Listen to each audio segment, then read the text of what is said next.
Okay, I guess that is going then. Hi, everybody. I'm Timothy Perkins. We're going to be debating the topic that you see here. Voluntarism is a valuable political ideology.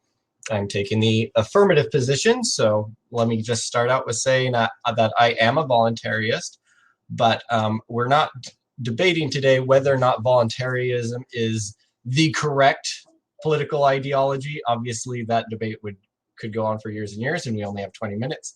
So we're going to try and keep the debate focused today on why voluntarism is a valuable political ideology, just as conservatism and liberalism and any other ism that we want to compare it to. So just as a brief description of voluntarism, voluntarism is the idea that human action should be voluntary. That means that it is not coerced by violence.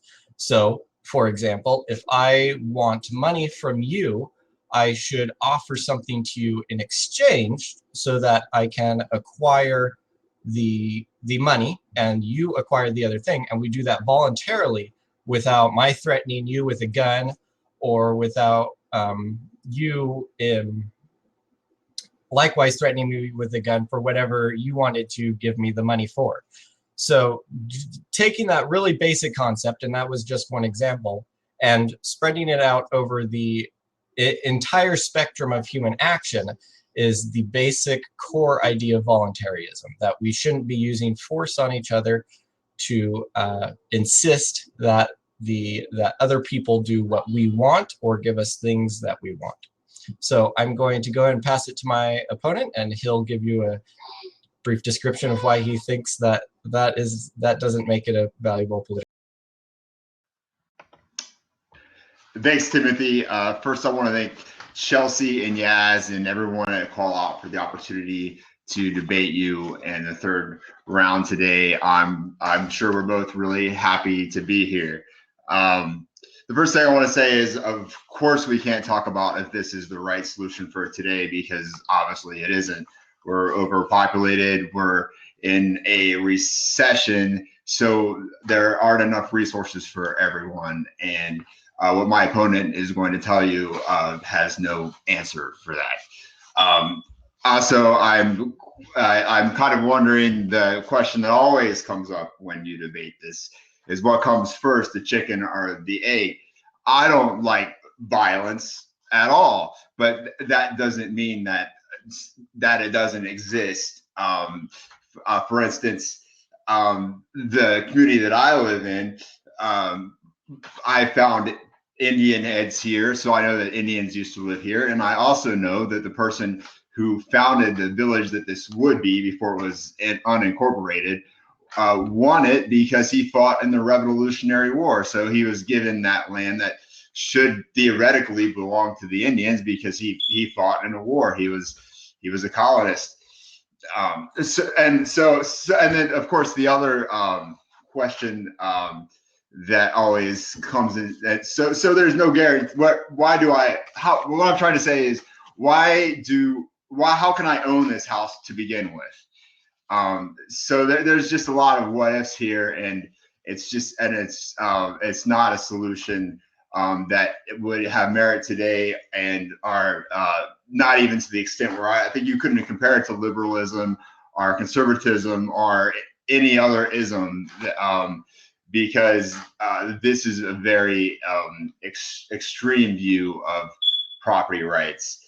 I mean, even I'm usually the guy who would kind of argue for this thing, but today, I just can't do that because I just don't feel that this is a reasonable solution at all. So I'm going to go ahead and pass it back. All right, thanks, Julian. So I want to address a couple of those things that you brought up just now. One is that you stated that there are not enough resources. So I'll address this first real quick and then pass the mic back to you. We have about the same amount of time left. How does violence make more resources to go around?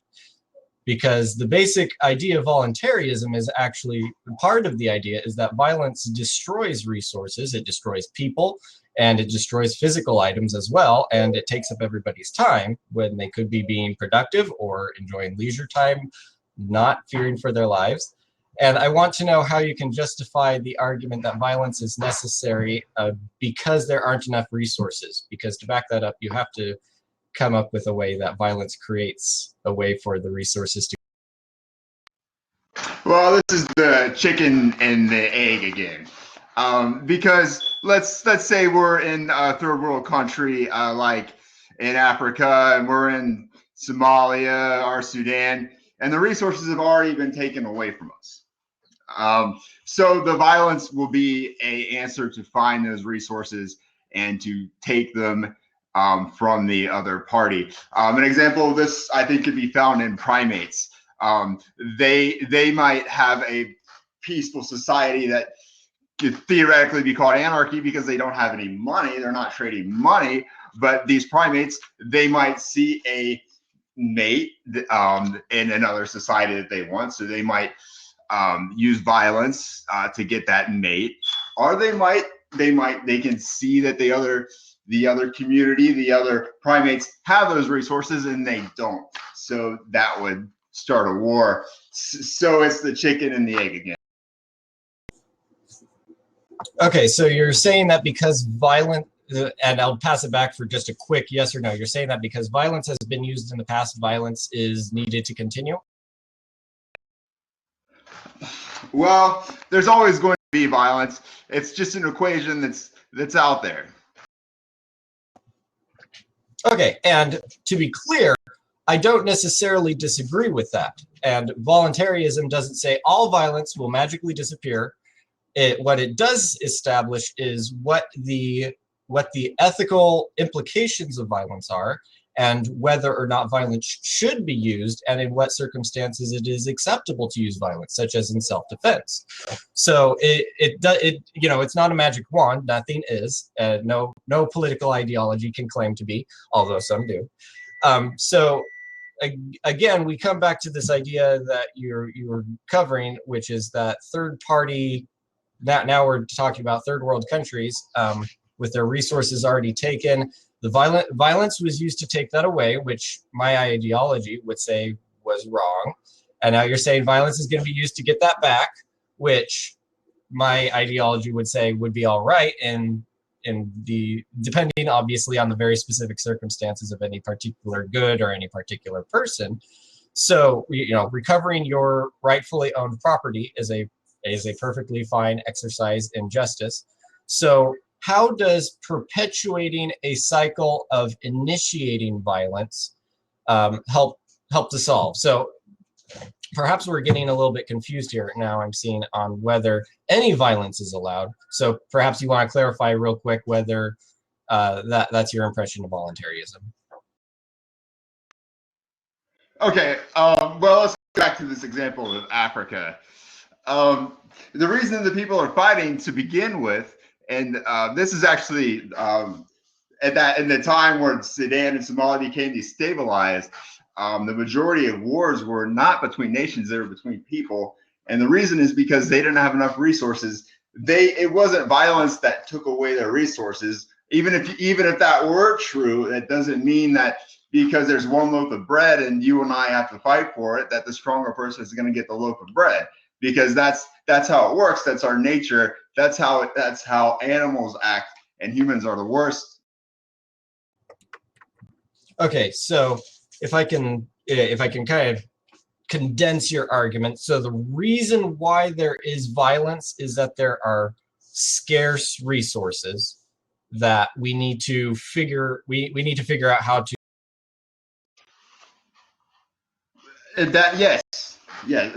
That would be a cause for violence. It's not the reason. It's not always the reason for violence. There's many reasons that wars start. Maybe separate clans don't get along. We have the Crusades. But no, if there's only one loaf of bread and two people or two families, the stronger opponent's going to win, and that's how it works in nature. That's Star Wars. Okay, so how though does that invalidate the idea that violence should not be being used? Because the idea of voluntarism isn't that resources aren't scarce, that it actually quite the reverse. It says that violence destroys resources and makes them even more scarce, and that is a reason not to use violence. But also the idea of if you're the current owner of something and you're the rightful owner of it, then violence shouldn't be used against you to take it away just because somebody else doesn't have that thing. And again, we're not discussing whether or not voluntarism is absolutely correct. I happen to believe that it is a correct ideology, but we're discussing whether or not it is a valuable political ideology. And so again, we have to kind of come back to, if you and I are in conflict over a loaf of bread and it is your loaf of bread, so my political ideology would say I should not use violence against you to take that loaf of bread.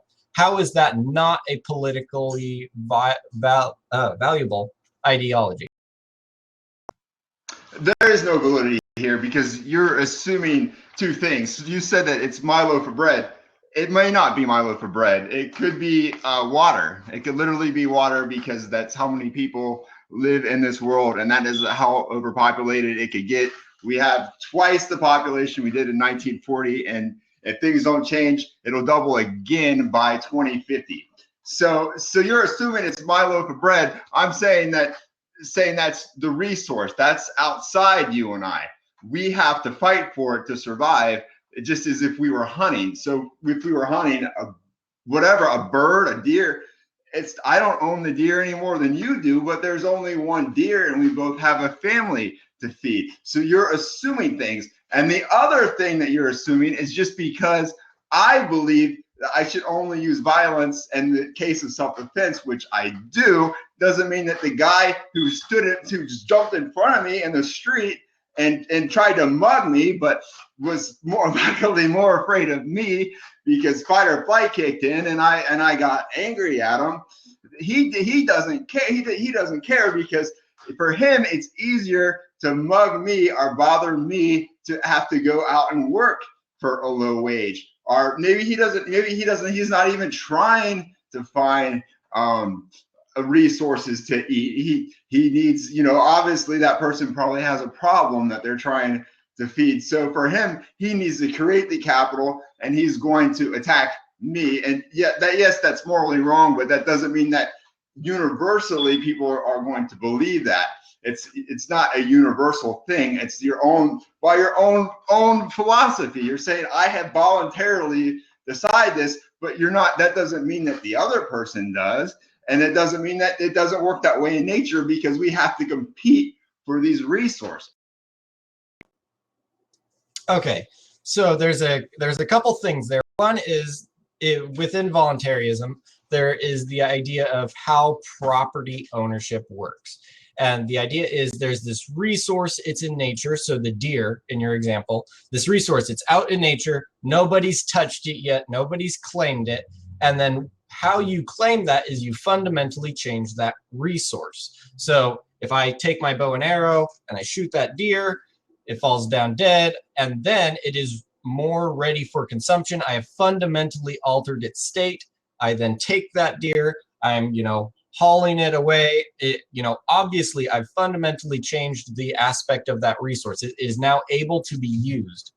So I can use the hide, I can use the antlers, I can use the meat, all of those things, and therefore it is mine. Now, and that is how all property ownership starts. I'd be very interested to hear if you have another idea as to how that would work. As far as the origin of property. So then I can take that, I can trade that back and forth. And then you then said, what if somebody takes that from me or from you? I think you were using yourself in the example, but anyway, what if somebody takes that from me? You stated that would be morally wrong. So you're saying that the voluntarist idea of theft is wrong, and not only voluntarism, of course, but the general idea that theft is wrong. You're saying that makes it not a valuable political ideology because some people will ignore it. So I mean, if we applied this to all truth, we could say, well, it does no good to discuss morals and ethics at all because some people are going to ignore them. So how can you rectify this kind of inconsistency, and can you provide a different idea of how property rights originate? Well, I'm not sure how property rights, we haven't defined how they originate at all here. And and the way that I know that they originated was through violence, because that guy won in the Revolutionary War. He fought in the Battle of Waterloo. So he started the village of Waterloo, and he was able to come here, even though people already lived here. And I know they lived here because I found their arrowheads.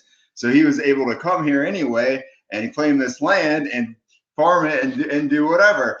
And just because you've claimed a resource for yourself doesn't mean that there'll be enough resources for everyone. If you were a primate, and if we were, and you were, if I was in the opposite community and I saw that the resources were on your side of the fence or your side of the jungle, I would start a war with you so I could get your resources. So you're assuming that the egg comes before the chicken here. It's just a chicken and egg question. It's all subjective. And yes, it's ideological. Of course, I believe that it's wrong for someone to steal from me, but the person who's stealing from me, they don't give a shit. They're gonna steal from people. They're a criminal. That's how it works.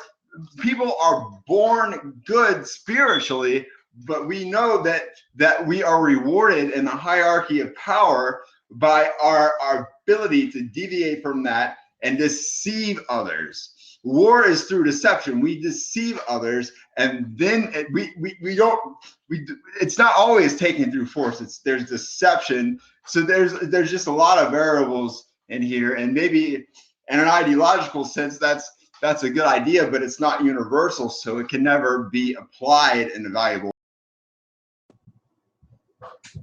Okay, so first of all, eggs definitely came before chickens. And, the reason why is because chickens didn't evolve until eggs had already been. Okay, no, never mind.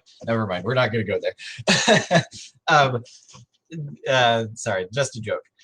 So discussing as to whether or not voluntarism is a political ideology, you're applying criticisms of it that could be applied to any ideology. So if we're discussing conservatism, let's say that conservatives, I'm going to be really stereotypy here, right? So conservatives are white rednecks who love guns, and they want to go to war with other countries and prohibit gay marriage, right? And so then we can say, well, conservatism isn't a valuable political ideology because people are going to have gay relations. And going to war with other countries isn't a good idea, or any of those other things. Maybe their love of guns makes them more violent, something like that. But just dismissing their ideology because not everybody's going to comply with it isn't an argument that you consistently apply to voluntarism and everything else. Any ideology, if universalized, if everybody knows about it, everybody's heard about it, and then some people ignore it, that's going to be the case for any ideology, not just voluntarism. So your argument isn't unique to voluntarism. And so right now, voluntarism is at the same level as conservatism or liberalism or any of the other ones. So how is voluntarism uniquely not valuable while liberalism or conservatism or something like that is? You're changing the subject on me here. I'm not talking about validity in this case compared to liberalism or conservatism or what those people claim to believe at all. I'm talking about a resource and how that comes into being, and how we have that, because we're talking about the competition between resources. So this is an objective, not a subjective argument, because there's only so many resources, and that it doesn't matter what political ideology you believe. It's a case that they're all flawed, which I believe as well. It's not just voluntarism. I believe that conservatism and liberalism are both flawed as well.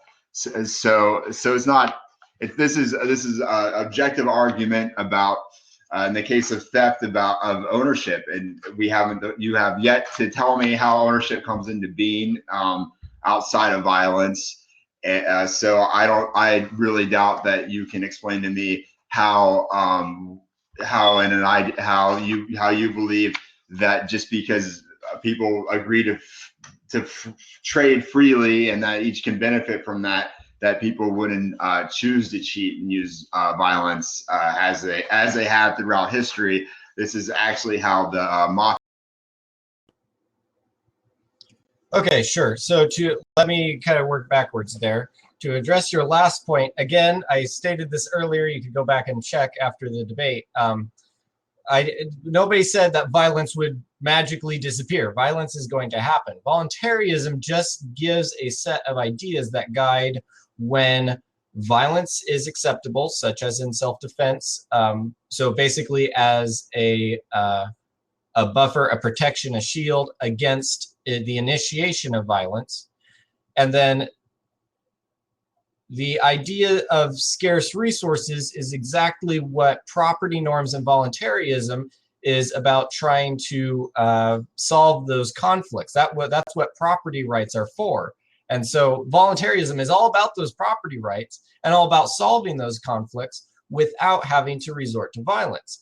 And as far as, what you were saying, as far as changing the subject, as far as an objectively valuable political ideology, if any flawed ideology is going to be dismissed as not valuable, then we need to just end this debate right now, because obviously within the context of that statement, we're considering all of the political, if we consider all the political ideologies, some of them we consider more valuable than others according to our personal preference and understanding of them.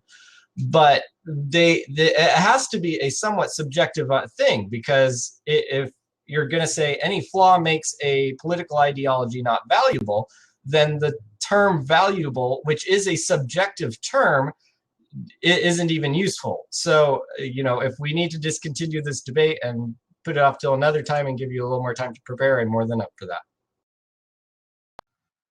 I think if there was validity to your philosophy, you wouldn't need to make a comparison. It's much less valuable than conservatism and liberalism, because at least they attempt to actually solve world problems, which you can't do, because you can't base the debate on that. You can only base it on subjective things that sound. Okay, so now you're just going to insults now. I'm going to point that out.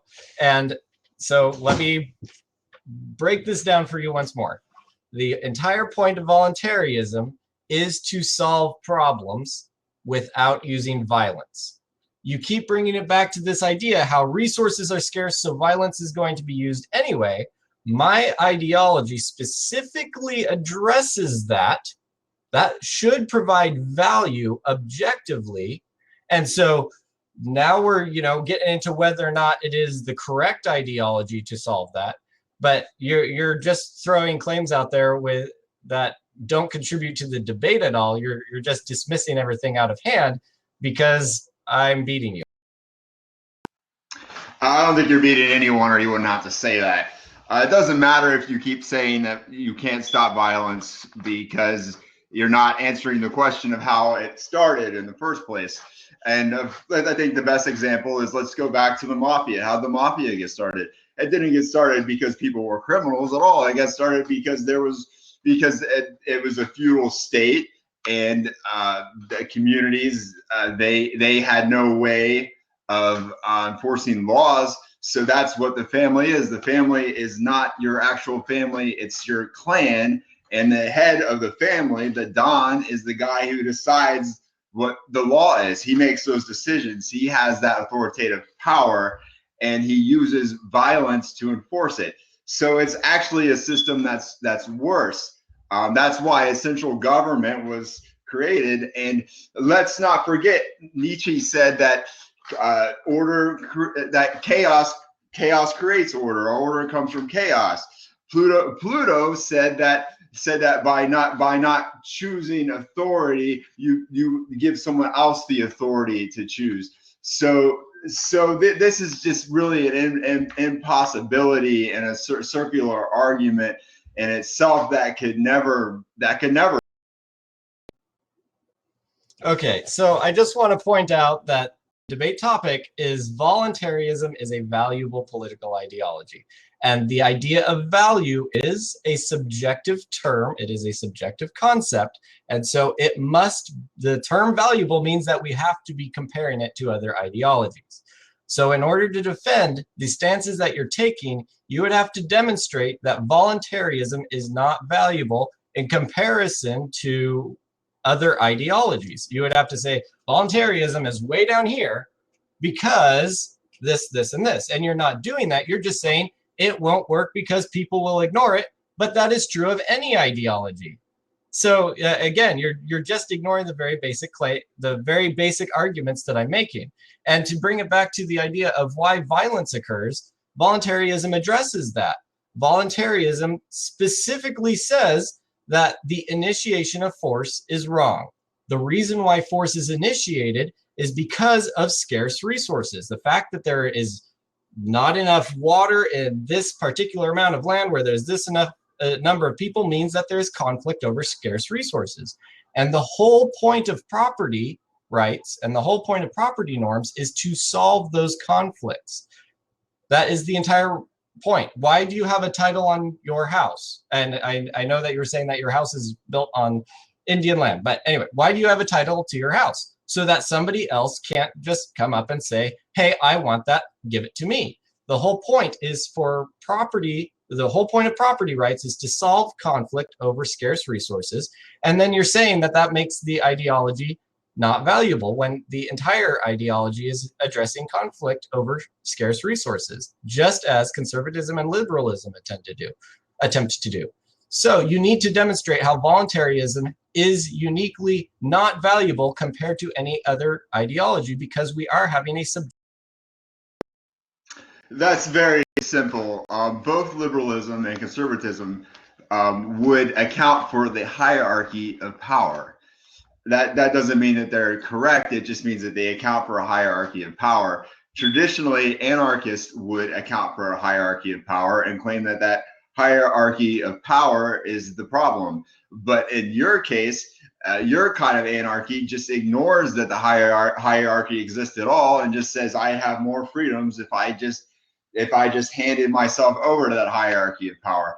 Both conservatives and liberals, I'm sure that they would both make a case to either of us that they have some sort of answer for the hierarchy of power. If maybe they believe that by cutting taxes that they could fight the hierarchy of power because it's wrong for someone to impose a tax on them because they're a conservative, or the opposite. They might believe that the hierarchy of power, that they need that because there's no way for they work 2 jobs for minimum wage, but they still have to use food stamps and heap assistance even though they work like 80 hours a week.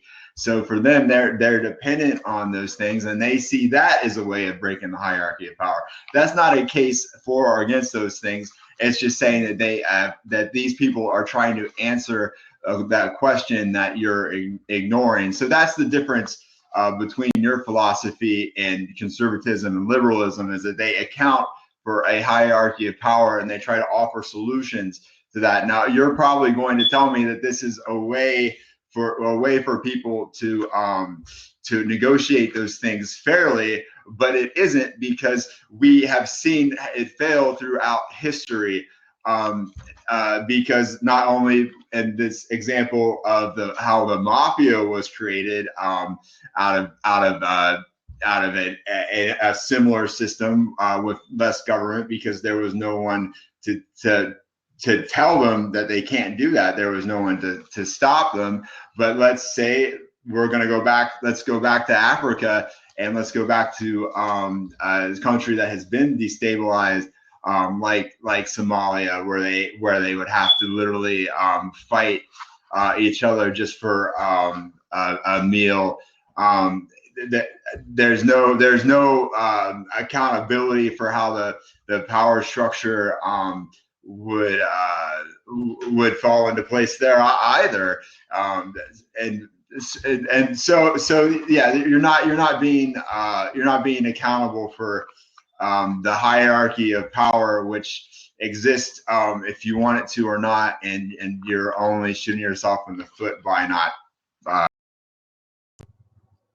Okay, so first of all, you haven't really brought in the term hierarchy of power before. You were just referring to whether or not violence would occur, which, you know, I've conceded violence is going to occur. It's just a matter of how that is dealt with, and that is what politics is all about.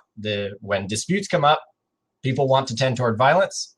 My ideology says, let's try not violence first. I mean, you know, to put it in a nutshell. So voluntarism has no problem with hierarchy. It just says, don't force that hierarchy on somebody else using a gun. And again, your argument here has just been, well, people are going to ignore that, therefore your ideology isn't valuable. You're just dismissing it because you say it's going to be ignored. Conservatism has been ignored, liberalism has been ignored, socialism has been ignored and undermined, communism has been ignored and undermined. Any ism that you want to discuss never has had universal adherence. Never. Then to discuss, so again, you have not made a unique argument against voluntarism as to why it is not valuable when these other ideologies can be considered valuable, although I hesitate to call communism valuable. So I want to address real quick as far as Somalia, always the one being brought up when there's anarchism afoot. Somalia is a failed socialist state. It fell into anarchy. It was not founded in anarchy. And I am not personally an anarchist because the term anarchy means without rulers, and voluntarism has no problem with the hierarchy of power. It just addresses how that should come about. So please explain once again how apparently I'm ignoring all your points and running in circles. Well, first of all, you're telling me that people that you're against using violence but will exist anyways. So that's not really a definitive an answer. I'm sure that both liberals and conservatives would tell either one of us that they're against war and mean it, even though both of us probably agree that neither one of them actually are and don't have no idea how many wars are even going on.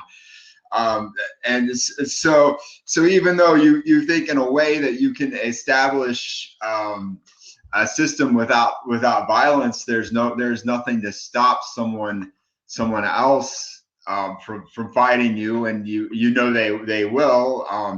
Yes, Somalia, it was socialism that destabilized Somalia, but that doesn't mean that when it was destabilized, the situation got any better. It didn't. It became Sharia law. The tribes fought each other. I know Somalis.